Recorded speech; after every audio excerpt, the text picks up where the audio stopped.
যারা আল্লাহ পাকের ওহিতে বিশ্বাস করে সে হচ্ছে সবচেয়ে স্মার্ট মানুষ। কারণ আল্লাহ পাকের ওহির সব জ্ঞান তো আমি ভেদ করে যেতে পারবো না, কারণ আমি তো আগামীকাল কি হবে তাই জানি না। আগামীকাল কি হবে তাই যে জানে না, সে কিভাবে পরকালের জীবনকে ব্যাখ্যা করবে? কিয়ামতের মাঠে কে কোথায় দাঁড়াবে, কার হাসর কোথায় হবে, কে জান্নাতে যাবে কে জাহান্নামে যাবে, আমি কি বলতে পারবো? কার সাথে কোন ফেরেশতা আছে, কার সাথে কি আকৃতির শয়তান আছে, শয়তান তাকে কিভাবে ওয়াসওয়াসা দেয়, কবরে কি আযাব হয়, আত্মা কাকে বলে, স্বপ্নে মানুষ কেন দেখে হাসে কাঁদে, স্বপ্ন কিভাবে সত্যি হয়, এরকম অনেক প্রশ্ন আছে গায়েবের। এগুলোকে আমরা ব্যাখ্যা করতে পারবো?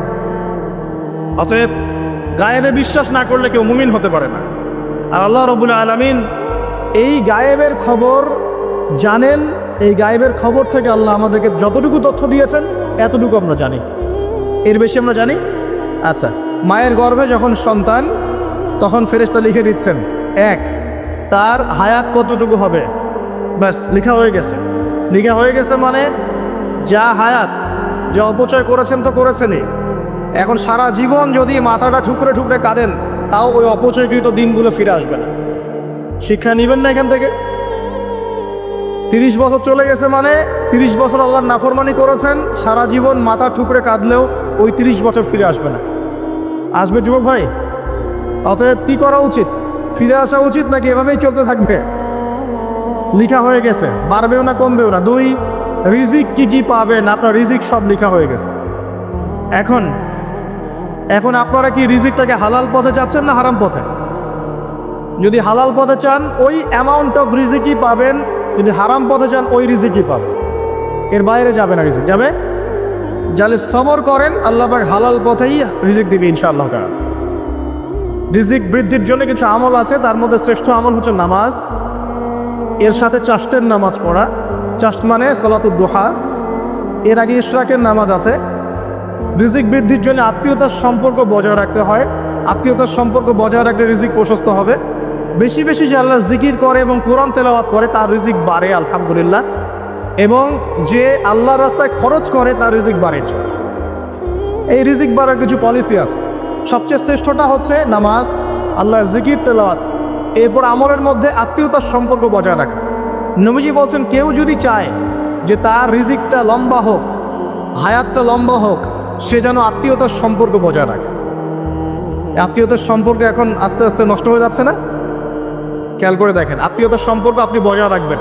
মনে রাখবেন, আমি বারবার একটা কথা বলেছি আপনাদের ওয়াজ মাহফিলে, যে পৃথিবীতে যে কাজই করবেন আল্লাহর সন্তুষ্টির জন্য করবেন।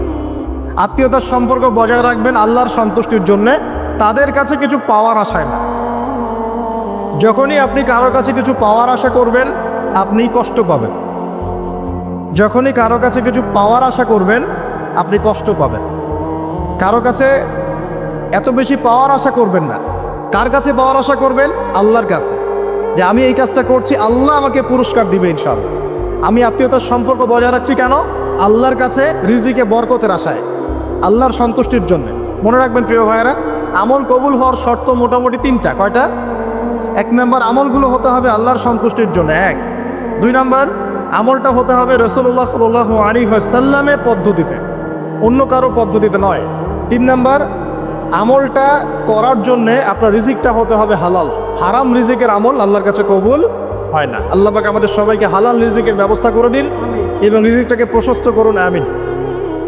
তো রিজিক লেখা হয়ে গেছে। 2। 3 নম্বর, লেখা হয়ে গেছে এ ব্যক্তি কি কি কাজ করবে দুনিয়ায়, এ ব্যক্তি দুনিয়ায় কি কি কাজ করবে সব লেখা হয়ে গেছে।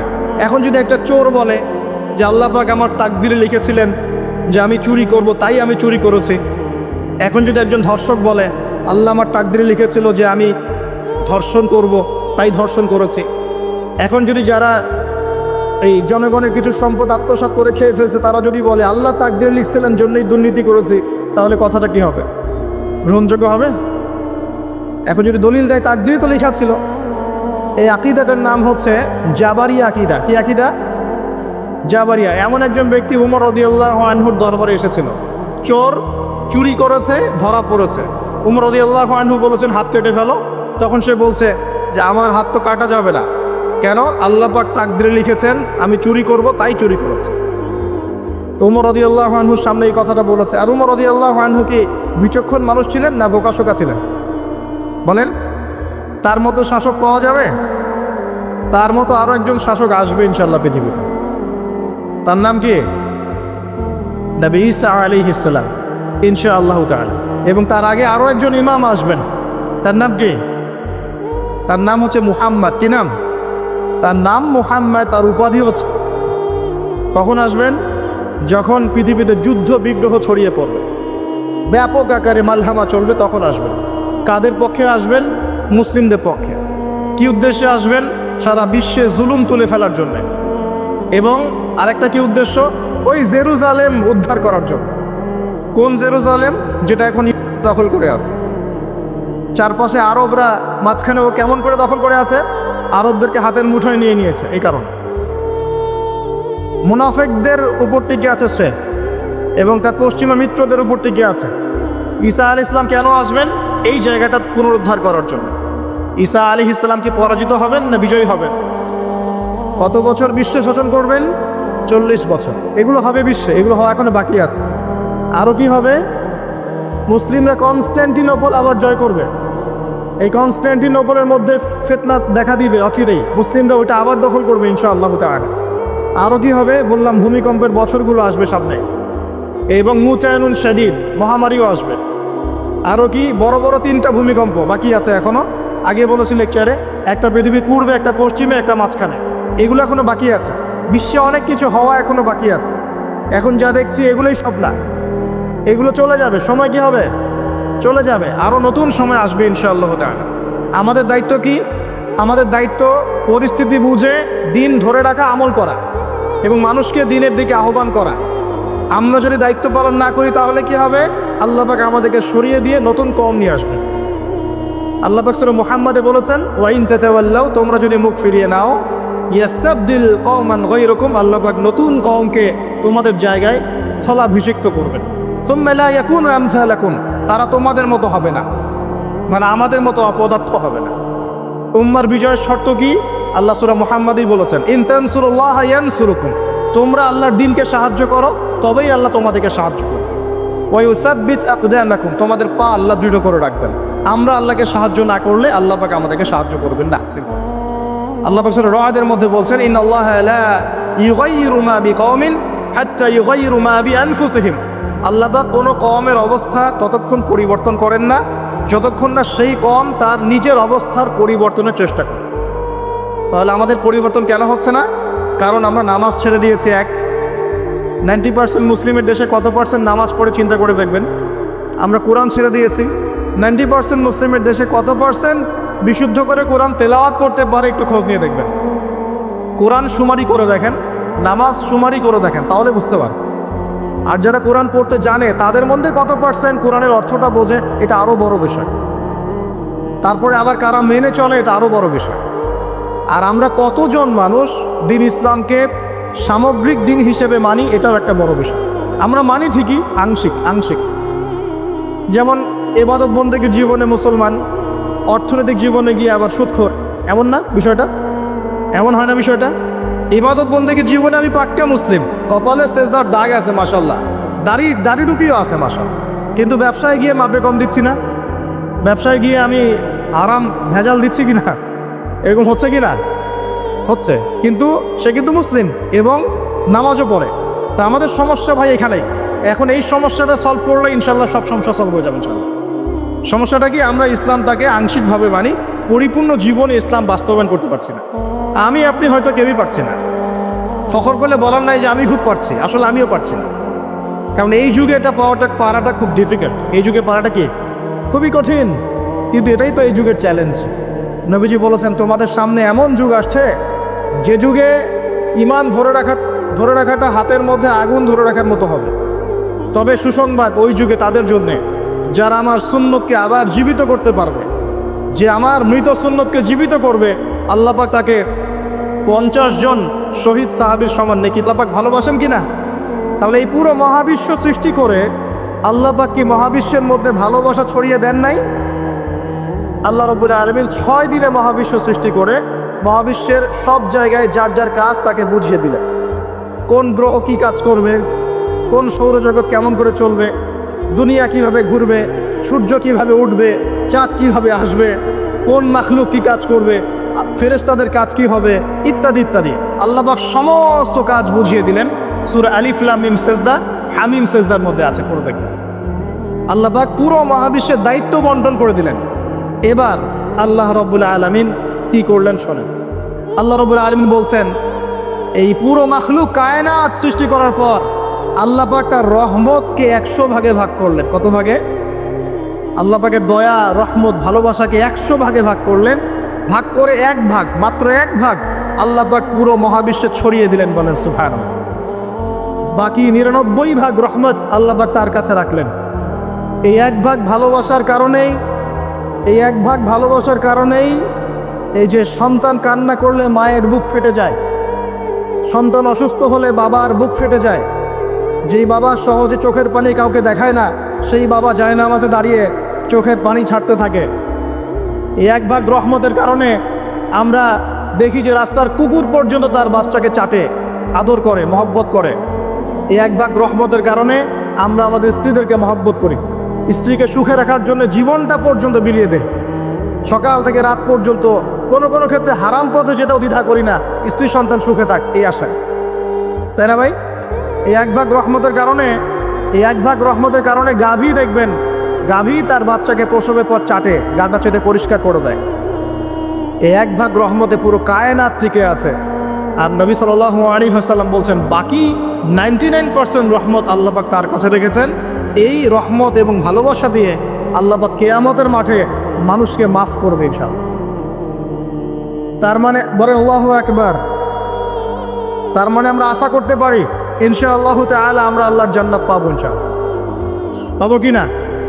শুধু একটা কাজ যদি উম্মত করতে পারে জান্নাত পাবে। বলে দিব কোনটা? অনেক কাজই আছে, কিন্তু স্পেশাল একটা কাজ, একটা। আল্লাহ রাব্বুল আলামিন মেরাজের রাতে তার নবীকে উঠিয়ে নিয়েছিলেন, উঠিয়ে নিয়ে কাছে নিয়ে আসছেন, একদম কাছে, আর যে আরশের কাছাকাছি। নবী সাল্লাল্লাহু আলাইহি ওয়াসাল্লাম বলছেন, ওই সময় তার উপর 3টা স্পেশাল ওহী করা হয়েছে। কয়টা? 3টা। একটা হচ্ছে 50 ওয়াক্ত নামাজ। কত ওয়াক্ত? এটা কমতে কমতে কমতে কত ওয়াক্ত হয়েছে? 5। 5কেও কমানোর জন্য কোন নবী বলছিলেন? মুসা আলাইহিস সালাম বলছেন 5ও পারবে না, কমাই নিয়ে আসেন। 5ও যে পারবে না, মুসা আলাইহিস সালাম কেমন করে জানলেন? তার উম্মত 2 ওয়াক্ত নামাজ পড়ে। কয় ওয়াক্ত নামাজ পড়া ছিল? ওই 2 ওয়াক্ত তার আদায় করতে পারে নাই।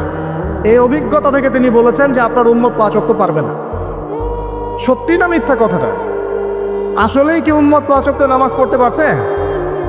আচ্ছা, যাই হোক, আল্লাহ পাক আমাদেরকে পড়ার তৌফিক দান করুন। দ্বিতীয় ওহী হচ্ছে সূরা বাকারার শেষের 3টা আয়াত। কয় আয়াত? সূরা বাকারার শেষের 3 আয়াত ওহী করেছেন কে? আল্লাহ রাব্বুল আলামিন। কোনো ব্যক্তি যদি রাতের বেলা সূরা বাকারার শেষের 3টা আয়াত পড়ে সারা রাত ইবাদত করেন, নাকি পাবে ইনশাআল্লাহ। আর 3 নাম্বারটা হচ্ছে স্পেশাল, সেটা হচ্ছে আল্লাহ পাক বলেছেন, হে মুহাম্মদ সাল্লাল্লাহু আলাইহি ওয়াসাল্লাম, বলেন সাল্লাল্লাহু আলাইহি ওয়াসাল্লাম, তোমার উম্মতের কোনো ব্যক্তি যদি আসমান জমিনের সমান গোনা নিয়ে আমার সামনে দাঁড়ায়, আসমান জমিন সমান গোনা নিয়ে আমার সামনে দাঁড়ায়, কিন্তু আমার সাথে শিরকের পাপ নাই, আমার সাথে কোনো শিরকের পাপ করে নাই, ইনশাআল্লাহ আমি আল্লাহ তার সামনে আসমান জমিন সমান ক্ষমা নিয়ে হাজির হব ইনশাআল্লাহ। তার মানে আমরা যদি ইনশাআল্লাহ তাআলা শিরকের পাপ থেকে দূরে থাকতে পারি, ইনশাআল্লাহ আশা করা যায় আমরা আল্লাহর সন্তুষ্টি পাবো ইনশাআল্লাহ। এরপর আল্লাহ রাব্বুল আলামিন কি করলেন? আল্লাহ রাব্বুল আলামিন পুরো মহাবিশ্ব সৃষ্টি করে সব দায়িত্ব ভাগ করে দিলেন। ভাগ করে দেওয়ার পরে আল্লাহ পাক জান্নাত জাহান্নাম সৃষ্টি করেছেন কিনা? আচ্ছা, জান্নাত এবং জাহান্নাম কার কার জন্য সৃষ্টি করেছেন বলেন? জিন আর মানুষ। আচ্ছা, এখন জান্নাতের চেয়ে কি শান্তির কোনো জায়গা আছে? আচ্ছা, এই জান্নাত কার জন্য সৃষ্টি করেছেন? জিন আর মানুষ। আচ্ছা, তাহলে আল্লাহ পাক মানব জাতিকে ভালোবাসেন কিনা? ভালোবাসেন কিনা?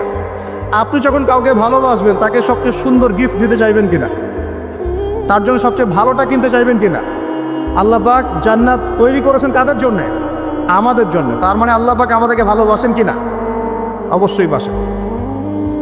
আল্লাহ রাব্বুল আলামিন জাহান্নামও তো সৃষ্টি করেছেন।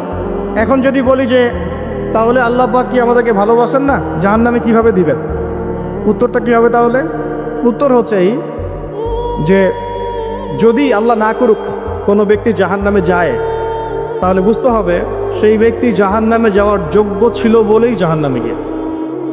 কথা কি বুঝতে পারছেন? আর যদি কোনো ব্যক্তি জান্নাতে যায় তাহলে বুঝতে হবে সেই ব্যক্তির উপর আল্লাহ পাক দয়া করেছেন বলেই সে জান্নাতে গিয়েছে। মানুষ তার আমল দিয়ে জান্নাতে যেতে পারবে না, মানুষ তার আমল দিয়ে জান্নাতে যেতে পারবে না, আল্লাহর দয়া অনুগ্রহ দিয়ে জান্নাতে যাবে ইনশাআল্লাহ। আল্লাহ পাক আমাদের সবাইকে সেই দয়া অর্জন করার তৌফিক দান করুন।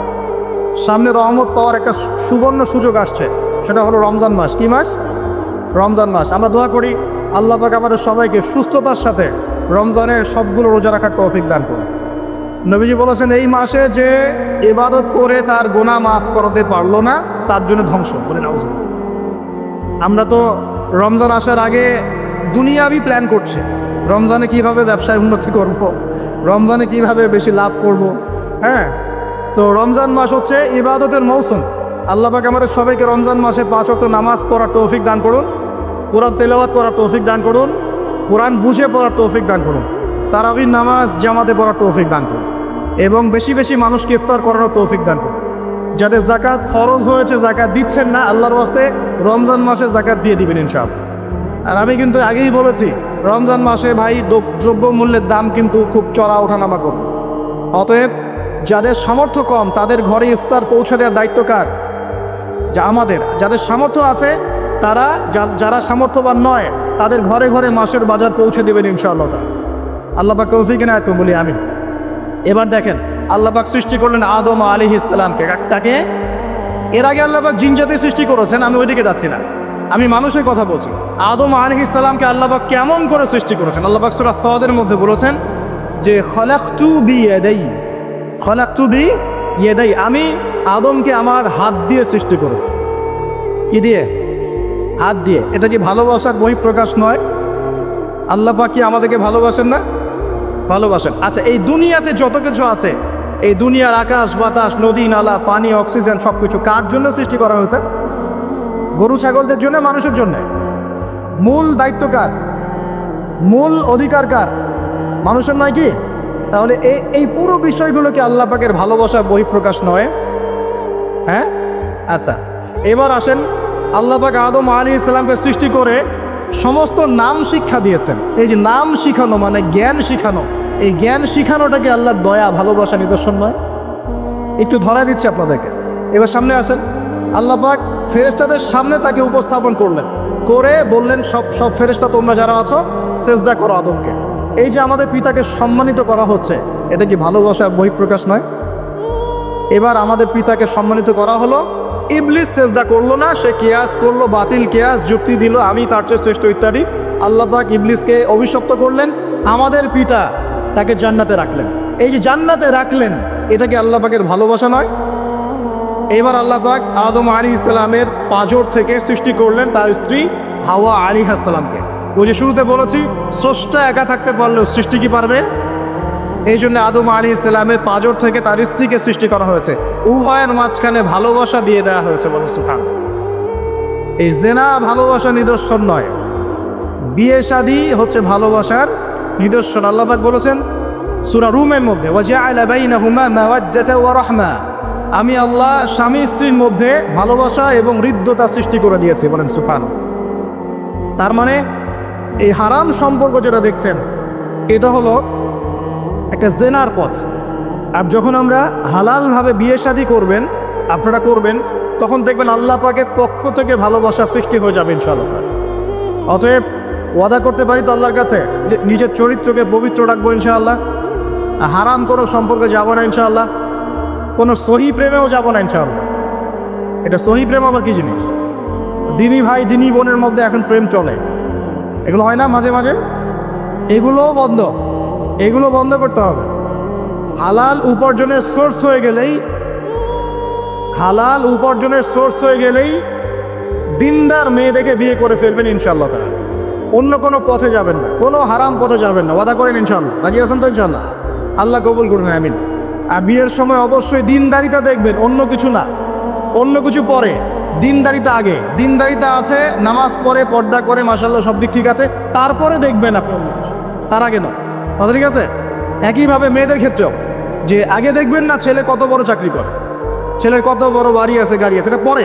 আগে দেখবেন ছেলে নামাজি কিনা, সুন্নত আছে কিনা, ইসলামের জন্য তার সফট কর্নার আছে কিনা, ইসলাম প্র্যাকটিস করে কিনা, এগুলো আগে দেখবেন। এইগুলো না দেখলে কি হবে জানেন? বিয়ের 1 বছর 2 বছর পরেই বুঝতে পারবেন দুনিয়াটা জাহান্নাম হয়ে গেছে। নাউজুবিল্লাহ, দুনিয়াতেই তখন জাহান্নামের আযাবের স্বাদ ভোগ করতে হবে। নাউজুবিল্লাহ, আল্লাহ পাক আমাদেরকে হেফাজত করুন। আমি তো এই যে আল্লাহ পাক আদম আলাইহিস সালামের পাঁজর থেকে সৃষ্টি করলেন কাকে, এবং ভালোবাসা দিয়ে দিলেন উভয়ের মাঝখানে, এটা কি আল্লাহ পাকের দয়া নয়? আল্লাহ পাক ভালোবাসেন না? এবার দেখেন, গাছের কাছে যেতে নিষেধ করলে, আমি কিন্তু শর্ট করে বলছি, গাছের কাছে যেতে নিষেধ করলে তোমরা জান্নাতে থাকো, খাও, যা ইচ্ছা করো, কিন্তু বলে আচ্ছা করবা হাদিহিশ শাজারা, এই গাছের কাছেও যাবে না। একটা পরীক্ষা, জাস্ট একটা পরীক্ষা। এখানে কিন্তু বলা হচ্ছে গাছের কাছেও যাবে না, বলা হচ্ছে না যে গাছের ফল খাবে না। ঠিক যেমন আল্লাহ বলেছেন তোমরা জেনার কাছেও যাবে না। আল্লাহ পাক কিন্তু বলেন নাই জেনা করবে না, আল্লাহ পাক বলেছেন তোমরা জেনার কাছেও যাবে না। তো এখান থেকে আমরা এই হুকুমটার কঠোরতা বুঝতে পারি। তো প্রিয় ভাইরা, এখানে আমাদের পিতামাতা শয়তানের প্রলোভনে পড়ে গেলেন। কেন পড়লেন? শয়তান ওয়াসওয়াসা দিল যে আমি কি তোমাদেরকে এমন গাছের কথা বলে দিব যে গাছের কাছে গেলে বা যার ফল খেলে তোমরা চিরস্থায়ী জীবন পাবে এবং তোমরা ফেরেশতা হয়ে যাবে, এরকম কথা বলবে, এবং তোমরা কোনোদিন মরবে না। হাল আদুল্লুকা আলা শাজারাতিল খুলদি ওয়া মুলকিন লা ইয়াবলা, এই দুটো ওয়াসওয়াসা, চিরস্থায়িত্বের ওয়াসওয়াসা এবং অমরত্বের ওয়াসওয়াসা দিয়ে আমাদের পিতামাতাকে নিয়ে গেল। এখন আমাদের পিতামাতা কি ফল খেয়েছিলেন কি খান নাই? আচ্ছা, এখন আল্লাহ পাকের দৃষ্টিতে অন্যায় হয়েছে কিনা? এরপরে আমাদের পিতামাতা কি করলেন? বললেন রব্বানা যালামনা আনফুসানা ওয়া ইল্লাম তাগফির লানা ওয়া তারহামনা লানাকুনান্না মিনাল খাসিরিন। এই যে দোয়াটা তারা করলেন, এই দোয়াটা করার পরে আল্লাহ পাক কি তাদেরকে মাফ করে দিয়েছেন কি দেন নাই? বলেন, কথা বলেন। আল্লাহ পাক মাফ করে দিয়েছেন কি দেন নাই? এই যে অন্যায় করার পরেও আল্লাহ যে ক্ষমা করে দেন, মানে গুনাহ করার পরেও যে আদম সন্তানকে আল্লাহ পাক মাফ করে দেন, এটা কি আল্লাহ পাকের রহমত, দয়া কি নয়? আচ্ছা, এটা আল্লাহ পাকের নিদর্শন ছিল ভালোবাসার। এরপর আল্লাহ পাক দুনিয়াতে পাঠিয়ে দিলেন, কারণ এটা পরীক্ষা। দুনিয়াটা পরীক্ষার জায়গা, পরীক্ষা দিচ্ছি আমরা এখানে। এখন পরীক্ষার ক্ষেত্রে কি আল্লাহ পাক আমাদেরকে একা ছেড়ে দিয়েছেন? আল্লাহ পাক কি আমাদেরকে একা ছেড়ে দিয়েছেন? না, আল্লাহ পাক দুনিয়াতে পাঠিয়ে আমাদেরকে গাইডলাইন দিয়েছেন কিনা, কিভাবে চলতে হবে, কি করা যাবে কি করা যাবে না, কিভাবে চলবো কিভাবে চলবো না। আল্লাহ পাক কি ওহী নাজিল করেছেন কিনা? এই ওহী নাজিল করাটা কি আল্লাহ পাকের রহমত কিনা, আল্লাহ পাকের দয়া কিনা, ভালোবাসা কিনা? আল্লাহ পাক কি একা ছেড়ে দিয়েছেন না নবী রসুল পাঠিয়েছেন? এই যে নবী রসুলদেরকে পাঠিয়েছেন, এই নবী রসুলগণ কি আল্লাহর পক্ষ থেকে রহমত কিনা? বলেন, না হলে আমরা কি করতাম? দুনিয়াতে কেমন করে চলতাম? কিভাবে পথ খুঁজে পাইতাম? কেমন করে ইবাদত করতাম? আমরা কি জানতে পারতাম? আল্লাহ পাক রহম করে, ভালোবেসে, দয়া করে নবী রসুল পাঠিয়েছেন, আসমানি কিতাব পাঠিয়েছেন। বলেন সুবহানাল্লাহ। এখন এই নবীদের সিলসিলায় আল্লাহ পাক যে সর্বশেষ নবী মুহাম্মদ সাল্লাল্লাহু আলাইহি ওয়াসাল্লামকে পাঠিয়েছেন, এইটা দয়া কিনা? এটা আল্লাহ পাকের দয়া নয়? আল্লাহ পাকের রহমত নয়? আল্লাহ পাক কি বলেন নাই যে তিনি হচ্ছেন রাহমাতুল লিল আলামিন, তিনি পুরো বিশ্ব জগতের রহমত নয় কি? আচ্ছা, এখন আমাদেরকে যে আল্লাহ পাক নবী মুহাম্মদ সাল্লাল্লাহু আলাইহি ওয়াসাল্লামের উম্মত বানালেন, এটা কি আরো বড় রহমত কিনা? বলেন তো। জান্নাতে যাবে 120 কাতার মানুষ। কত কাতার? 120 কাতার মানুষ ইন টোটাল জান্নাতে যাবে। তার মধ্যে উম্মতে মুহাম্মাদের কত কাতার জানেন? 80 কাতার। কত কাতার? বলেন সুবহানাল্লাহ। তাহলে এটা কি আল্লাহ পাকের দয়া নয়? আল্লাহ আমাদেরকে ভালোবাসেন না? আচ্ছা, আল্লাহ পাক যে আমাদের কাছে তাওরাত, জাবুর, ইনজিল না পাঠিয়ে আল কোরআনের মতো কিতাব পাঠিয়েছেন, যে কিতাবের সমস্ত সমাধান আছে, এটা আল্লাহ পাকের রহমত, দয়া নয়, ভালোবাসা নয়? আচ্ছা, এখন আল্লাহ পাক দুনিয়াতে চলার জন্য আমাদেরকে জীবন দিয়েছেন, হায়াত দিয়েছেন, সুস্থতা দিয়েছেন, পরিবার দিয়েছেন, আমাদের ব্যবসা বাণিজ্য দিয়েছেন, আমাদের স্ত্রী সন্তান দিয়েছেন, আমাদেরকে চলাফেরা করার ক্ষমতা দিয়েছেন। একটা চোখ নষ্ট হয়ে গেলে বুঝতে পারে মানুষ যে কত কষ্ট হচ্ছে, একটা পা না থাকলে বুঝতে পারে কত কষ্ট হচ্ছে। এই করোনার সময় যারা শ্বাস নিতে পারে নাই, তাদের কত কষ্ট হয়েছে। সুস্থ আছি, সুন্দর আছি, পরিবার আছে, আল্লাহ রিজিক দিচ্ছেন, 3 বেলা খাওয়াচ্ছেন, কাপড় দিচ্ছেন, শিক্ষার ব্যবস্থা করছেন, ইবাদত করার সুযোগ দিচ্ছেন, গুনাহ করলেও আবার মাফ করে দিচ্ছেন। এই সব কিছুকে আল্লাহ পাকের ভালোবাসা নয়? এই ভালোবাসাগুলো কি নিঃস্বার্থ ভালোবাসা না স্বার্থ ভিত্তিক ভালোবাসা? এই আল্লাহ পাকের কোনো স্বার্থ আছে? আল্লাহ পাক আমাদের কাছে কিছু চান? রিজিক চান, টাকা পয়সা চান? আল্লাহ পাকের যদি ইবাদত করে আমরা ছেড়ে দেই, আল্লাহর কোনো ক্ষতি হবে? আমরা ইবাদত করে ভাসিয়ে ফেললাম, আল্লাহর কোনো লাভ আছে? আল্লাহ পাকের শক্তি কি আরো বেড়ে যাবে না কমবে, নাকি যেমন আছে তেমনই থাকবে? আল্লাহ রাব্বুল আলামিনের শান শওকত কি আরো বেড়ে যাবে, নাকি আল্লাহ পাকের শান শওকত কমে যাবে? আল্লাহ রাব্বুল আলামিন যেমন, আল্লাহ পাক তেমনই থাকবেন, তাই নয় কি?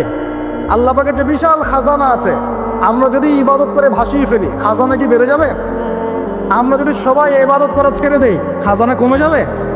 আল্লাহ পাকের কোনো স্বার্থ আছে আমাদের ভালোবাসার? কোনো স্বার্থ নাই। তাহলে আল্লাহ পাক এই পুরো বিশ্বজগৎ সৃষ্টি করেছেন নিঃস্বার্থভাবে, তার স্বার্থ ছাড়া।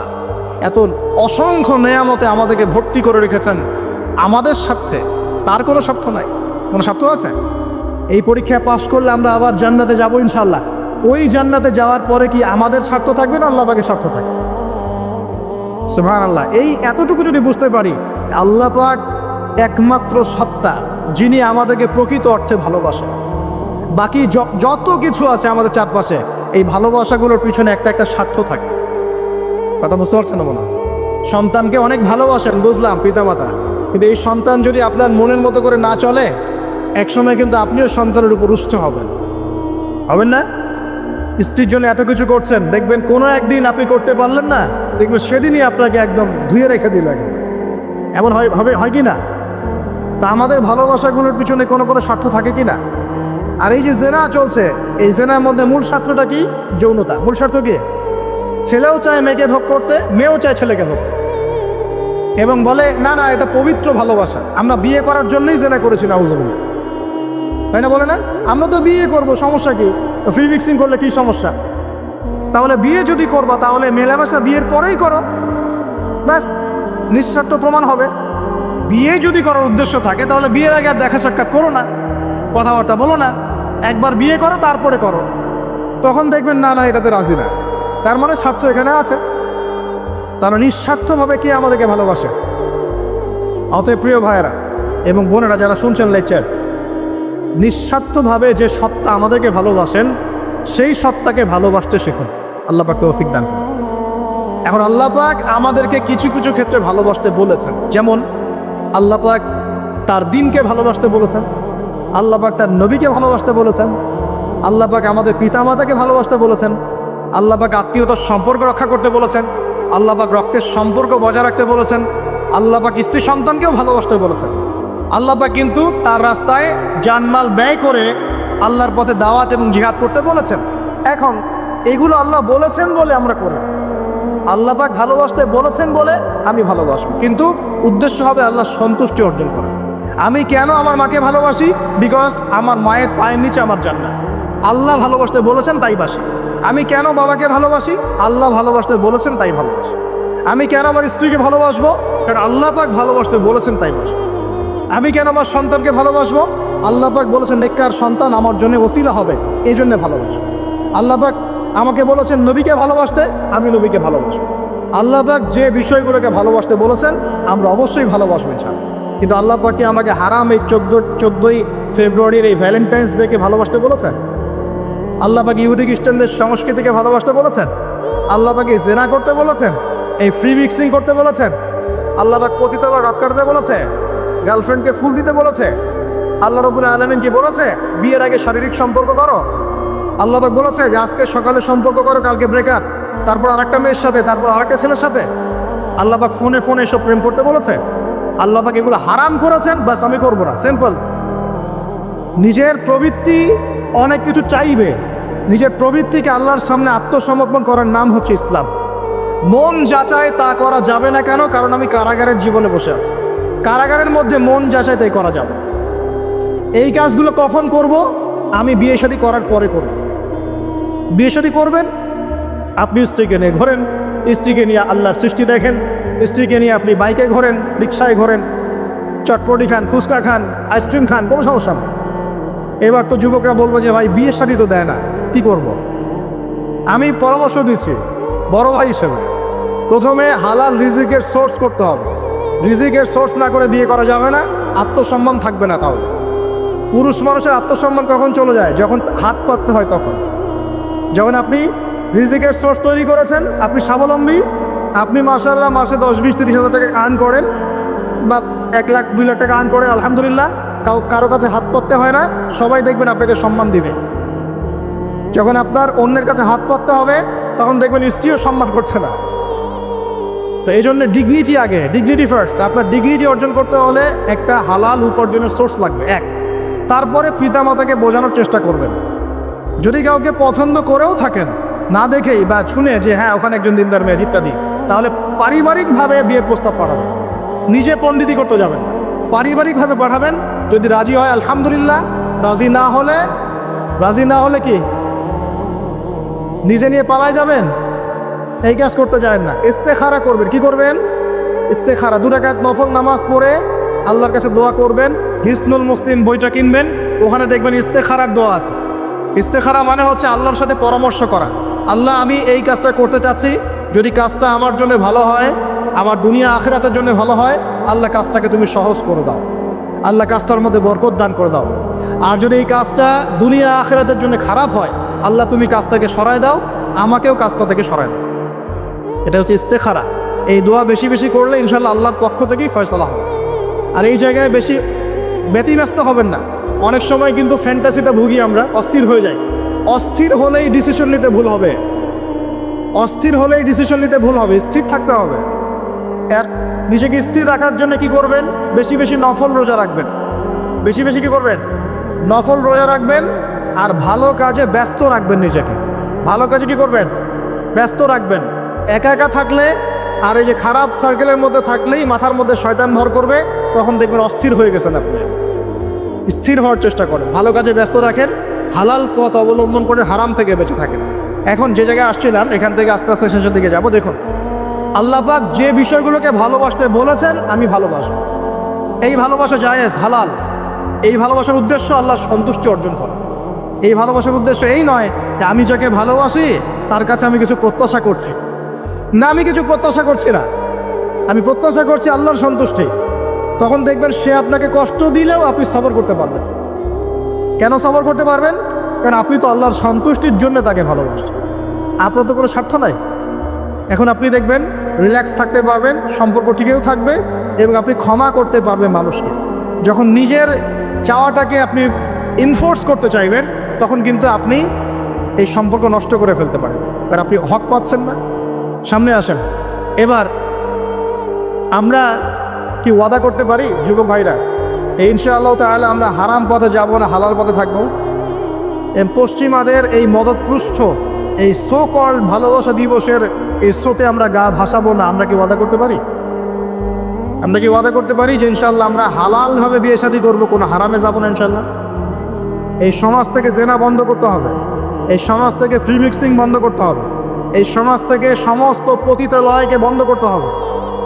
বন্ধ করে আমরা সামাজিক উদ্যোগ নিয়ে প্রয়োজনে আমাদের পলিটিক্যাল পাওয়ারকে কাজে লাগিয়ে সমস্ত পতিতালয়গুলো বন্ধ করে ওই মেয়েদের রিজিকের জন্যে আমরা বিকল্প ব্যবস্থা করবো ইনশাআল্লাহ। আমরা টাকা পয়সা একত্রিত করে তাদের জন্য কর্মসংস্থান করতে পারি না? এইগুলো কাজ করে নারীর অধিকার প্রতিষ্ঠা করা যায় না? নাকি রাস্তাঘাটে স্লোগান দিয়ে প্রতিষ্ঠা করা যাবে? সমস্ত যে নোংরা জায়গাগুলো আছে এগুলো বন্ধ করে ওই মেয়েরা কিন্তু কারো মা, ওরা দেখবেন কারো বোন, কারো স্ত্রী বা কারো সহধর্মিনী কিছু একটা হবেন। তারাও কিন্তু মানুষ, হয়তো অন্ধকার জগৎ হারিয়ে গেছে, দালালের খপ্পরে পড়েছে বা পেটের দায় পরে কাজ করছে। যদি আমরা তাদের জন্য বিকল্প ব্যবস্থা করে দিতে পারি, আল্লাহ পাক আমাদেরকে তৌফিক দান করুন, তাদের জন্য কর্মসংস্থানের ব্যবস্থা করতে পারি, একটা মেয়েও এই হারাম পথে যাবে না ইনশাআল্লাহ। আমরা কি এভাবে নারীর অধিকার প্রতিষ্ঠা করতে পারি না? আমরা কি এতিম মেয়েদের দায়িত্ব নিয়ে করতে পারি না? আমরা কি সমাজের বিধবা মেয়েদেরকে বিয়ে করতে পারি না? তালাকপ্রাপ্ত মেয়েদের দায়িত্ব নিতে পারি না? মেয়েদের অধিকার নিয়ে অনেক কথা বলা হয়, কিন্তু এই কথাগুলো থাকে খালি বুলি, বাস্তবতা নয়। বাস্তবে কয়জন ছেলে এতিম একটা মেয়েকে বিয়ে করে দেখিয়েছে? কয়জন ছেলে একটা বিধবা মেয়েকে বিয়ে করার সাহস করেছে? কয়জন ছেলে একটা তালাকপ্রাপ্ত একটা মেয়েকে বিয়ে করে দেখিয়েছে হ্যাঁ আমি তার দায়িত্ব নিলাম? কয়জন করেছে এগুলো? শুধু এসব বুলি আওড়ালে হবে না, আমাদেরকে কাজ করে দেখাতে হবে। আল্লাহ পাক তৌফিক দান করুন। আবার কিছু মানুষ এখন আবার ফ্যান্টাসিতে ভুগছে আর কি, যে একাই 4-5 দায়িত্ব নিয়ে ফেলবে। হ্যাঁ শোনেন, কিছু বিষয় কোরআন হাদিসে আছে ঠিকই, কিন্তু যারা এই পথে পা বাড়ায় নাই তাদের অভিজ্ঞতা অত বেশি নয় যারা পা বাড়িয়েছে। অতএব ফ্যান্টাসি বাদ দেন। আমি পরামর্শ দিই, দিনদার মুত্তাকি একজন মনের মতো ভালোবাসার স্ত্রী যদি পেয়ে যান, তাকে নিয়ে দুনিয়ার জীবনটা কাটিয়ে দেয়। ডানেও দেখতে যায় না, বামেও দেখতে যায় না। কারণ সবাই সব কিছু করতে পারবে না, সবাই সব কিছু করতে পারবে না। সবাইকে আল্লাহ পাক একই রকম ফিজিক্যাল, মেন্টাল, ইকোনমিক্যাল সামর্থ্য দেন নাই, তাই সবাইকে সব করতে হবে না। আর এগুলো ক্ষেত্র বিশেষে, সবার জন্য আমভাবে নয়। আল্লাহ পাক আমাদেরকে বোঝার তৌফিক দান করুন। এবার দেখুন, শেষ করার আগে আমি এদিকে কয়েকটা পয়েন্টস বলে শেষ করছি। এখন আমরা বুঝতে পারলাম যে আল্লাহ পাক পুরো সৃষ্টি জগৎকে ভালোবাসেন। আল্লাহ পাক আমাকে ভালোবাসেন, আপনাকে ভালোবাসেন। ভালোবাসেন বলেই আজকে আপনি এখানে বসে আছেন। আল্লাহ পাক আপনাকে ভালোবাসেন বলেই লক্ষ লক্ষ কোটি কোটি মানুষ এখন জেনা করছে। আজকের দিনে আপনি ওয়াজ মাহফিলে বসে আছেন। আল্লাহ পাক আপনাকে ভালোবাসেন বলেই আপনি আল্লাহকে সেজদা দেওয়ার তৌফিক পেয়েছেন। আপনি লা ইলাহা ইল্লাল্লাহ কালিমা শিখেছেন। আপনি এই যে কোরআন পড়তে শিখেছেন, কোরআন পড়ছেন, হাদিস পড়ছেন, নবীর দ্বীনের প্রতি মহব্বত আছে। আল্লাহ আপনাকে ভালোবাসেন বলেই হচ্ছে। কখন বুঝবেন আল্লাহ আপনাকে ভালোবাসছে? যখন আল্লাহ পাকের অনুমোদিত কাজগুলো আপনার ভালো লাগবে। নামাজ পড়তে ভালো লাগছে, রোজা রাখতে ভালো লাগছে, কোরআন তেলাওয়াত করতে ভালো লাগছে, আল্লাহর জিকির করতে ভালো লাগছে, আলেম ওলামার সাথে থাকতে ভালো লাগছে। ঠিক আছে, আল্লাহর হালাল কাজগুলো যখন ভালো লাগবে বেশি বেশি, বুঝবেন আল্লাহ আপনাকে নির্ঘাত মহব্বত করেন। আর যখন আল্লাহ পাকের নিষেধগুলো, হারাম, মদ আমার ভালো লাগে না, জেনা ভালো লাগে না, আমার খারাপ জিনিস দেখতে ভালো লাগে না, খারাপ শুনতে ভালো লাগে না, বুঝবেন আল্লাহ আপনাকে ভালোবাসে। আর যখন দেখবেন খারাপের পিছনে আপনার ঝোঁক বেশি, দুর্নীতি করতে ভালো লাগে, সুদ খাইতে ভালো লাগে, ঘুষ খাইতে ভালো লাগে, কাউকে ঠকাইলে মনে হয় আমি স্মার্ট হয়ে গেল, হ্যাঁ, মানুষের টাকা আত্মসাৎ করতে ভালো লাগে, নামাজ না পড়ে ঘুম দিতে ভালো লাগে, ঠিক আছে, রমজান মাসে বিড়ি টানতে ভালো লাগে, ঠিক আছে, মেয়ের সাথে যে টাঙ্কি মারতে ভালো লাগে, তখন বুঝবেন যে আল্লাহ আপনাকে এখনো ভালোবাসেন বা আপনি আল্লাহর ভালোবাসা পাওয়ার যোগ্যতা হারিয়ে ফেলেছেন। আল্লাহ পাক আমাদেরকে বোঝার তৌফিক দান। এখন আসি, আল্লাহ পাক এবং তার রাসূল আমাদেরকে এমন কি কি কাজ বলেছেন যেই কাজগুলো করলে আমরা সরাসরি আল্লাহর ভালোবাসা পাবো, জানার দরকার আছে কি নাই? আমি অল্প কয়েকটা কাজ বলে শেষ করছি। এক নাম্বার, আল্লাহ এবং তার রাসূল আমাদেরকে জানিয়েছেন আমরা যদি তাওহীদের উপর থাকতে পারি, একত্ববাদ, লা ইলাহা ইল্লাল্লাহ, আল্লাহর ভালোবাসা পাবো ইনশাআল্লাহ। যে ব্যক্তি শিরকের পাপে লিপ্ত আছে সে আল্লাহর ভালোবাসা পাবে না, যতক্ষণ না সে তওবা করে ফিরে আসছে। অতএব আল্লাহর ভালোবাসা পাওয়ার জন্য এক নম্বর কাজ কি ভাই? আল্লাহর তাওহীদের কালিমা লা ইলাহা ইল্লাল্লাহর উপর থাকা, শিরক বাদ দেওয়া। শিরক সম্পর্কে জানার জন্য একটা বই পড়েন, কিতাবুত তাওহীদ। কি নাম বললাম? কিতাবুত তাওহীদ। একটাই পড়েন, দেখবেন ইনশাআল্লাহ শিরক কাকে বলে, কত প্রকার, কি কোন কোন কাজ করলে শিরক হয় সব জানতে পারবেন ইনশাআল্লাহ। এই বইটা একটু কঠিন, এই বইটার ব্যাখ্যা বের হয়েছে, ব্যাখ্যা যুক্ত বই কিনবেন এবং যেগুলো বুঝবেন না ওলামায়ে কেরামকে জিজ্ঞাসা করবেন, কারণ সবগুলো কিন্তু বুঝতে পারবেন। এক নম্বর। দুই, নবী সাল্লাল্লাহু আলাইহি ওয়াসাল্লামের অনুসরণ করলে আল্লাহ আমাদেরকে ভালোবাসবেন। দলিল, আল্লাহ পাক সূরা আলে ইমরানের মধ্যে বলছেন 21 নম্বর আয়াতে আল্লাহ বলছেন, কুল, হে নবী আপনি বলে দিন, ইন কুনতুম তুহিব্বুনাল্লাহ, তোমরা যদি, হে আদম সন্তান, হে উম্মতে মুহাম্মাদী, তোমরা যদি আল্লাহর ভালোবাসা পেতে চাও, ফাত্তাবিউনি, তোমরা আমাকে অনুসরণ করো। কাকে? আমাকে বলতে কাকে? রাসূলুল্লাহ সাল্লাল্লাহু আলাইহি ওয়াসাল্লামকে। তাহলে কি হবে? ইউহিব্বুকুমুল্লাহ, আল্লাহ পাকও তোমাদেরকে ভালোবাসবেন। বলে সুবহানাল্লাহ, আল্লাহ আমাকে ভালোবাসবেন ইনশাআল্লাহ। আর কি? ইয়াগফির লাকুম যুনুবাকুম, আল্লাহ পাক তোমাদের সমস্ত গুনাহ মাফ করে দিবেন। আল্লাহু গফুর রহিম, আল্লাহ পাক পরম করুণাময়, অসীম দয়ালু। তার মানে আল্লাহকে পাওয়ার, আল্লাহর ভালোবাসা পাওয়ার দুই নাম্বার কি মাধ্যম? নবী সাল্লাল্লাহু আলাইহি ওয়াসাল্লামের সুন্নত অনুযায়ী জীবন করা। ভাই শুরু করবে কোত্থেকে? শুরু করবেন চেহারা থেকে। কোত্থেকে? চেহারায় দাড়ি ছেড়ে দিব ইনশাআল্লাহ, রাজি আছি তো? গোফ ছোট করে ফেলবো ইনশাআল্লাহ, রাজি আছি তো ইনশাআল্লাহ? চেহারায় সেজদার দাগ থাকবে ইনশাআল্লাহ, তার মানে নামাজি হতে হবে, ঠিক আছে? পোশাক পরিচ্ছেদ হবে রাসূলুল্লাহ সাল্লাল্লাহু আলাইহি ওয়াসাল্লামের মতো, জিলে ঢালা মুত্তাকিদের পোশাক। চুল হবে কার মতো? মেসি নেইমারের মতো নাকি রাসূলুল্লাহ সাল্লাল্লাহু আলাইহি ওয়াসাল্লামের মতো? এখনকার ছেলে পেলে মাঝখানে চুল রাখে, ডান দিক বাম দিক ছিলে ফেলে। আপনার সময় এই আমলগুলো করতেন, তাই আমি করব। আমার নবী এইভাবে ওযু করতেন, এইভাবে করব। আমার নবী এইভাবে ইস্তেঞ্জা করতেন, পেশাব পায়খানা করতেন, ওইভাবে করব। এই যে এখনকার ইংলিশ টয়লেট, এই ইংলিশ টয়লেটে বসে নবীর মতো ইস্তেঞ্জা করা যায় না। যাবে? ওলামায়ে কেরামকে জিজ্ঞাসা করেন, নবী সাল্লাল্লাহু আলাইহি ওয়াসাল্লাম বাম পায়ে ভর দিয়ে ইস্তেঞ্জা করতেন। কোন পায়ে?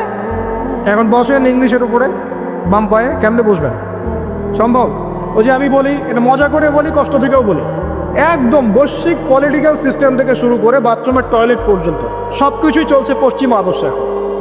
সব কিছু, এভরিথিং এভরিথিং, একদম বাথরুমের কমোড পর্যন্ত। এখন তো কমোডও উঠে গেছে, এখন সামনে একটা বালতি রেখে দেয় গামলার মতো, এখানেই পেশাব করতে হয়। দেখেন নাই মনে হয় আপনারা, দেখবেন অচিরে এগুলো আসতেছে সামনে, দাঁড়ায় বসার কোনো সুযোগ নেই। আর সবগুলো মাপ সমান। আর কারো হাইট যদি 6 ফুট, কারো 5 ফুট হয়, তখন কি হবে? অ্যাডজাস্ট করতে হবে ধরে ধরে তখন, নাকি? যুবকরা বুঝতে পারছে, তখন কাউকে লম্বা হতে হবে, কাউকে খাটো হতে হবে, মাপ তো সমান। আর সবার মাপ যদি সমান না হয় এমন কি হবে? হ্যাঁ, আল্লাহ পাক বোঝার তৌফিক দান। এগুলো শয়তানি না বলেন? শয়তানি না বলেন? বসে ইস্তেঞ্জা করতে হয় না? বসে ইস্তেঞ্জা না, এই পেশাবে ছিটা ফোটার কারণে কবরে আযাব হয় না? আপনার হাদিসে জানেন না, নবীজি একটা কবরে পাশ দিয়ে যাচ্ছেন, তিনি থেমে গেলেন, থেমে গিয়ে বলছেন এই কবর দুটোতে আযাব হচ্ছে। কি হচ্ছে? কবরের আযাব। তিনি জানলেন কেমন করে? আল্লাহ পাক তাকে জানিয়েছেন, আল্লাহ পাক তাকে খবর দিয়েছেন এই কবর দুটো কি হচ্ছে? আযাব। নবীজি বলছেন এই কবর দুটোতে বড় কোনো পাপের কারণে আযাব হচ্ছে। সাহাবীরা বলছে তাহলে কি কারণে হচ্ছে ইয়া রাসূলুল্লাহ? তিনি বলছেন একজন পেশাব পায়খানা করে, পেশাব করে, স্পেশালি পেশাব করে এই ছিটা ফোটা থেকে সে সতর্ক থাকতো না। পেশাব করে ওই যে বলেন আমাদের ছেলেরা, প্যান্ট খারাপ ভাই, নামাজে যেতে পারবো না, নামাজে ডাকলে বলে ভাই প্যান্ট নষ্ট। তোমরা ভালো করে হাদিসে শোনো, এই ব্যক্তি বড় কোনো পাপ করে নাই, সে পেশাব করার পরে পবিত্র হতো না, মানে এর ছিটা ফোটা থেকে সাবধান থাকতো না, এই কারণে কবরে আযাব দেওয়া হচ্ছে, বলেন নাউজুবিল্লাহ। অন্য হাদিসে নবীজি বলছেন বেশিরভাগ কবরের শাস্তি পেশাবের ছিটা ফোটার কারণে হয়। আস্তাগফিরুল্লাহ, বলেন নাউজুবিল্লাহ। এই টয়লেটগুলোর মধ্যে পেশাবের ছিটা ফোটা লাগে না? নাপাকি লাগে না? এগুলো শয়তানি না বলেন? আরেকটা হচ্ছে আরেকটা কবর, সেই কবরে তিনি বলছেন এই কবরে আযাব দেওয়া হচ্ছে এই ব্যক্তি চগলখুরি করতো। কি করতো? চগলখুরি, মানে একজনের কথা আরেকজনকে লাগাইতো, আরেকজনের কথা আরেকজনকে লাগাইতো। এই কাজ করে না এখন সমাজের মানুষ? এই কাজ কিছু ফেসবুক আর ইউটিউবারও করো তোমরা। একজনের ভিডিও আরেকজনের পাশে লাগাই দাও, আরেকজনের আরেকজনে লাগাই দাও, এই করে উম্মার মধ্যে বিভক্তি সৃষ্টি করতেছে। কিছু কিছু কারণে, এইসব কারণেও রেস্ট্রিকশন দিতে হয়েছে আমাদেরকে, কিছু মনে করবেন না। কারণ আমরা দেখেছি এর গুড সাইড যেমন আছে, ব্যাড সাইড আরও বেশি আছে। এটাকে নিয়মতান্ত্রিকভাবে ইউজ করতে না পারলে ফিতনা বাড়তে থাকবে। আল্লাহ পাক আমাদেরকে বোঝার তৌফিক দান করুন। প্রিয় ভাইয়েরা, প্রতিটা কাজ সুন্নত মতো করবো আমরা ইনশাআল্লাহ। এখন শুধু কি আমরা এই চেহারা, সুরত, ইস্তেঞ্জা, খাওয়া দাওয়া এগুলোই নবীর মতো করে করব, নাকি আমাদের ব্যবসা, সমাজ, পরিবার, ইবাদত সবই করব? এই জায়গায় সমস্যা। সমস্যা কি? আমরা মাশাআল্লাহ দাড়ি টুপি রাখতে রাজি আছি, কিন্তু ব্যবসায়িক জীবনে হারাম ছাড়তে রাজি নাই, অর্থনৈতিক জীবনে সুদ ছাড়তে রাজি নাই, ঘুষ দুর্নীতি ছাড়তে রাজি নাই। আল্লাহ আমাদেরকে ছাড়ার তৌফিক দান করুন। আল্লাহ পাক আমাদেরকে পরিপূর্ণভাবে নবীর সুন্নাত পালন করার তৌফিক দান করুন। 1 নাম্বার আল্লাহর ভালোবাসা পাওয়ার মাধ্যম তাওহীদ, 2 নাম্বার নবীর সুন্নাত, 3 নাম্বার বেশি থেকে বেশি কোরআন তেলাওয়াত করা। কি করা? আমার সাথে বলেন, বেশি বেশি কি করা? কোরআন তেলাওয়াত করা। কেন? কারণ কোরআন হচ্ছে আল্লাহর কালাম। কোরআন কার কালাম? কোরআনের মধ্য দিয়ে আপনি আল্লাহর সাথে কথা বলতে পারবেন, বলেন সুবহানাল্লাহ। এভাবে যখন কোরআন পড়বেন বুঝে বুঝে, আপনি আল্লাহর সাথে সরাসরি কথা বলবেন ইনশাআল্লাহ। এই কোরআনের মধ্য দিয়ে আল্লাহর ভালোবাসা পাওয়া যাবে ইনশাআল্লাহ। সর্বশ্রেষ্ঠ নফল আমলের মধ্যে একটা হচ্ছে কি? আল কোরআন তেলাওয়াত করা। আল্লাহ পাক আমাদেরকে তেলাওয়াত করা তৌফিক দান করে। 3টা বললাম। 4 নাম্বার, বেশি থেকে বেশি আল্লাহর জিকির করা। কি করা ভাই? চলতে ফিরতে উঠতে বসতে অলওয়েজ সুবহানাল্লাহ, আলহামদুলিল্লাহ, লা ইলাহা ইল্লাল্লাহ, আল্লাহু আকবার, লা হাওলা ওয়ালা কুওয়াতা ইল্লা বিল্লাহ, এগুলো চলতে থাকবে। ঠিক আছে ইনশাআল্লাহ? চলতে ফিরতে পড়বেন আল্লাহুম্মা সাল্লি আলা মুহাম্মদ, আল্লাহুম্মা বারিক আলা মুহাম্মদ। ঠিক আছে? হাসবি আল্লাহ ওয়া নি'মাল ওয়াকিল, রাদিতু বিল্লাহি রাব্বান ওয়া বিল ইসলামি দীনান ওয়া বি মুহাম্মাদিন নাবিয়্যা। যত জিকির আজগার আছে চলতে ফিরতে অলওয়েজ পড়তে থাকবে। লা ইলাহা ইল্লাল্লাহ ওয়াহদাহু লা শারীকা লাহু, লাহুল মুলক ওয়া লাহুল হামদ ওয়া হুয়া আলা কুল্লি শাইইন কাদির। আস্তাগফিরুল্লাহাল্লাযী লা ইলাহা ইল্লা হুয়াল হাইয়ুল কাইয়ুম ওয়া আতুবু ইলাইহি, লা হাওলা ওয়া লা কুওয়াতা ইল্লা বিল্লাহ। এগুলো পড়তে থাকবে।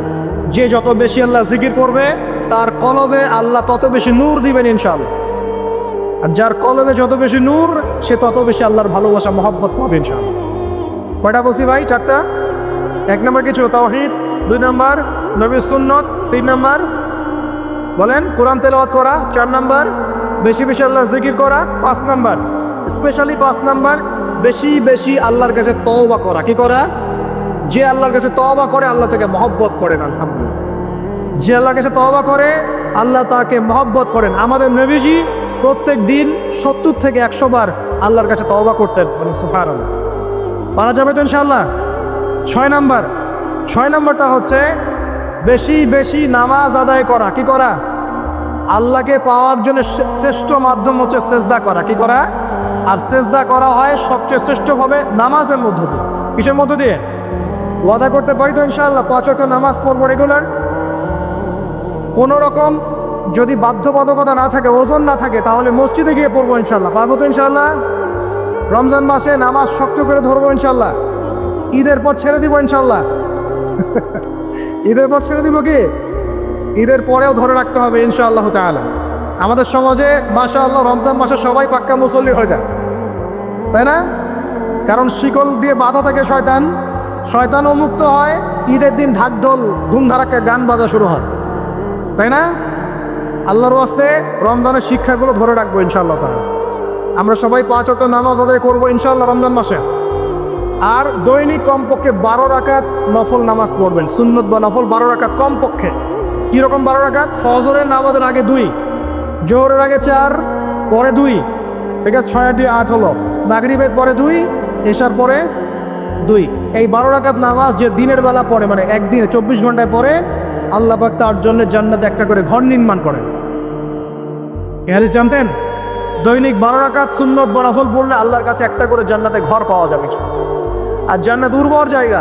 আপনি যদি চান আপনার জায়গায় বেশি বেশি গাছ লাগাতে, খালি পড়বেন সুবহানাল্লাহিল আযীম ওয়া বিহামদিহি, সুবহানাল্লাহিল আযীম ওয়া বিহামদিহি। একটা একটা করে খেজুর গাছ জন্মাবে ইনশাআল্লাহ তাআলা। বলবেন সুবহানাল্লাহি ওয়া বিহামদিহি সুবহানাল্লাহিল আযীম, আর বলবেন সুবহানাল্লাহিল আযীমি ওয়া বিহামদিহি। জান্নাতে গাছ রোপণ হবে ইনশাআল্লাহ তাআলা। এটা গেল 6 নাম্বার, নামাজ বেশি বেশি পড়া। 7 নাম্বার, জি বলছি, 7 নাম্বারটা হচ্ছে, আমি আর 4টা বলে শেষ করছি। 7 নাম্বারটা হচ্ছে যে সৃষ্টির সেবা করা। কি করা ভাই? একটা হাদিস আছে যে ইরহামু মান ফিল আরদ ইয়ারহামুকুম মান ফিস সামা। তোমরা জমিনবাসীর প্রতি রহম করো, আসমানবাসী তোমাদের উপর রহম করবে ইনশাআল্লাহ। আল্লাহর ভালোবাসা পাওয়ার অন্যতম মাধ্যম হচ্ছে জমিনবাসীর প্রতি রহম করেন। মুসলিম অমুসলিম সবাই মানুষ কি না? যারা আমাদের সাথে যুদ্ধে লিপ্ত নাই তারা তো আমাদের ভাই নাকি? যারা যুদ্ধে লিপ্ত আছে এরা শত্রু হতে পারে, যারা যুদ্ধে লিপ্ত নাই তারা তো আমাদের ভাই নাকি? তাদের বিপদ আপদে পাশে দাঁড়াবো না? একটা প্রাণীর অধিকার যদি আপনি রক্ষা করেন, একটা বিড়ালকে পানি না দেওয়ার অপরাধে এক মহিলা জাহান্নামে গিয়েছে, আর একটা কুকুরকে পানি পান করানোর সওয়াবের এই কাজের বিনিময়ে এক মহিলা জান্নাতে গিয়েছে। সুবহানাল্লাহ। তো পশু পাখির অধিকার যেখানে ইসলাম কথা বলেছে, এখানে পুরো মাখলুকের প্রতি আমাদের রহম দিল থাকতে হবে। আমাদের সবাইকে দয়া ভালোবাসা দেখাতে হবে ইনশাআল্লাহ। আল্লাহ পাক আমাদেরকে ভালোবাসবেন ইনশাআল্লাহ। 8 নাম্বারটা কি? এটাই বেশি ইম্পর্টেন্ট। শোনেন, 8 নাম্বারটা হচ্ছে আল্লাহর জন্যে কাউকে ভালোবাসা, আল্লাহর জন্য ঘৃণা করা। একটা এই হাদিসগুলো পড়তে পড়তে আমি আসলাম গাড়িতে। আল্লাহ পাক বলেছেন, শোনেন, আল্লাহ পাক বলেছেন কিয়ামতের মাঠে আল্লাহ পাক বলবেন, নিজেই বলবেন যে আইনা মুতাহাবুনা লিজালালি, আমার ইজ্জতের জন্য যারা পরস্পরকে ভালোবাসতো এরা কোথায়? আল্লাহ পাক ঘোষণা করবেন কোথায় তারা? যারা আমার জন্য পরস্পরকে ভালোবাসতো। আল্লাহ বলবেন আলিয়াউমা, আজকে, আজিল্লুহুম, আমি ওদেরকে ছায়া দিব, ফি জিল্লি, আমার আরশের ছায়ায়। বলেন সুবহানাল্লাহ। ইয়াউমা লা জিল্লা ইল্লা জিল্লি, যেদিন আমার এই আরশের ছায়া ছাড়া অন্য কোনো ছায়া থাকবে না। মানে কিয়ামতের মাঠে আল্লাহর আরশের ছায়ায় ছায়া পাবে কারা? যারা পরস্পরকে আল্লাহর জন্য ভালোবাসত। এই যে আমরা এখানে আছি, আমরা কি একে অপরকে আল্লাহর জন্য ভালোবাসি না? আমি কি আপনাদেরকে চিনি? আপনারা কি আমাকে চিনেন? এই যে আপনারা আলেম ওলামাদেরকে ভালোবাসেন, ইসলামকে ভালোবাসেন, কিসের জন্য বাসেন? আল্লাহর জন্য। এই আল্লাহর জন্য যারা পরস্পরকে মহব্বত করে, আল্লাহ পাক তাদেরকে আরশের ছায়ায় ছায়া দিবেন। আরও একটা নেকি আছে, বলবো? শোনেন, আরেকটা হাদিসে আসছে কিয়ামতের মাঠে স্পেশাল কিছু মিম্বর থাকবে। মিম্বর চিনেন? যেখানে দাঁড়ায় ইমাম সাহেব খুতবা দেয়, এরকম মিম্বর থাকবে। এই মিম্বরগুলো হবে নূরের মিম্বর। কিসের? নূর মানে কি? আলো, আলো, আলো, নূরের মিম্বর থাকবে। ওই কিয়ামতের মাঠে কি আলো থাকবে? এমনিতে মাঠটা তো অন্ধকার। ওই অন্ধকার মাঠে নূরের মিম্বর আল্লাহ পাক দিবেন কাদেরকে? যারা পরস্পরকে এই আল্লাহর জন্য মহব্বত করত। আর নবীগণ শহীদগণ তাদের দিকে তাকায় থাকবে, তাকায় নবীগণ শহীদগণ পর্যন্ত এই মানুষগুলোকে দেখে ঈর্ষা করবে, কাশ আমরাও যদি এমন হতে পারি। চিন্তা করেন, আল্লাহর জন্য পরস্পর মহব্বতকারীদেরকে আল্লাহ পাক এমন সম্মান দিবেন যেটা দেখে নবীগণ পর্যন্ত ঈর্ষা করতে থাকে। তাহলে আমরা কি আল্লাহর জন্য পরস্পরকে মহব্বত করতে পারি কিনা? এটা হলো 8-9 নম্বর, আল্লাহর জন্যেই ঘৃণা করতে হবে। আল্লাহর জন্য ঘৃণা কেমন? যেমন কেউ ইসলামকে পছন্দ করে না, কটূক্তি করে, ইসলামের এইটা ভালো না ওইটা ভালো না, ইসলামের সাথে দুশ্মনী করে ভিতর থেকে বাইরে থেকে, আপনি ওদেরকে ভালোবাসতে পারবেন না। যদি আল্লাহর দুশ্মনদের সাথে আপনার ভালোবাসা থাকে তাহলে আপনি আল্লাহর দুশ্মনের কাতারে অন্তর্ভুক্ত হয়ে যান। এখন বলেন দেখি, সারা বিশ্বে ইসলামের দুশ্মন কারা? বলেন। গায়রিল মাগদুবি আলাইহিম ওয়ালাদ-দাল্লিন, মাগদুব কারা, দল্লিন কারা? এটা তো অনেকেই জানে না। সাহাবীরা বলছে, ইয়া রাসূলুল্লাহ, এখানে যে আমরা বলছি গায়রিল মাগদুবি আলাইহিম ওয়ালাদ-দাল্লিন, আল্লাহ আমাদেরকে মাগদুবদের থেকে বাঁচাও, দল্লিনদের থেকে বাঁচাও। মাগদুব আর দল্লিন কারা ইয়া রাসূলুল্লাহ? নবীজি বলছেন, আল মাগদুব, মাগদুব হচ্ছে হুমুল ইয়াহুদ, মাগদুব যাদের উপর আল্লাহর গজব পড়েছে। আর দল্লিন হুমুল নাসারা, নাসারারা হচ্ছে দল্লিন, কারণ তারা আল্লাহ পাকের সন্তান সাব্যস্ত করেছে। ঈসা আলাইহিস সালামকে আল্লাহ সন্তান বলেছে, বলেন নাউজুবিল্লাহ। এখন সারা বিশ্বে এরা মুসলিমদের সাথে দুশ্মনী করছে না? আমরা যদি ব্যক্তিগতভাবে, সামাজিকভাবে বা পলিটিক্যালি ওদের সাথে বন্ধুত্ব করে চলি, আমরা কি আল্লাহ দুশ্মনদের সাথে শরীক হলাম না? খুব খেয়াল রাখতে হবে। আল্লাহর জন্য ভালোবাসা, আল্লাহর জন্য দুশ্মনী, আল্লাহ পাক আমাদেরকে বোঝার তৌফিক দান করুন। এবং সবশেষ যেটা 10 নম্বর, সেটা হলো আল্লাহওয়ালা মানুষ যারা, সেই মানুষদের সাথে মহব্বত রাখলে আল্লাহ আপনাকে ভালোবাসবেন। আল্লাহওয়ালা মানুষদের সাথে মহব্বত রাখতে চান, নাকি আপনার এই জেনাকারী গার্লফ্রেন্ডের সাথে আপনি মহব্বত রাখতে চান? কার সাথে মহব্বত রাখতে চান? মনের ভিতর থেকে সমস্ত রকম হিংসা, বিদ্বেষ, অহংকার, রিয়া, পরশ্রীকাতরতা, এগুলোকে দূর করার তৌফিক আল্লাহ পাক দান করুন। আমরা দোয়া করি আল্লাহ পাক সবাইকে তাওহীদপন্থী হওয়ার তৌফিক দান করুন, নবীর সুন্নতের উপর আমল করার তৌফিক দান করুন। কেউ উঠবেন না, বসেন। নবী সাল্লাল্লাহু আলাইহি ওয়াসাল্লামের উম্মত হিসেবে তার সুন্নতকে সর্বোচ্চ অগ্রাধিকার দেওয়ার তৌফিক দান করুন। আল্লাহ পাক আমাদের সবাইকে আল্লাহ যাদেরকে ভালোবাসতে বলেছেন তাদেরকে ভালোবাসার তৌফিক দান করুন।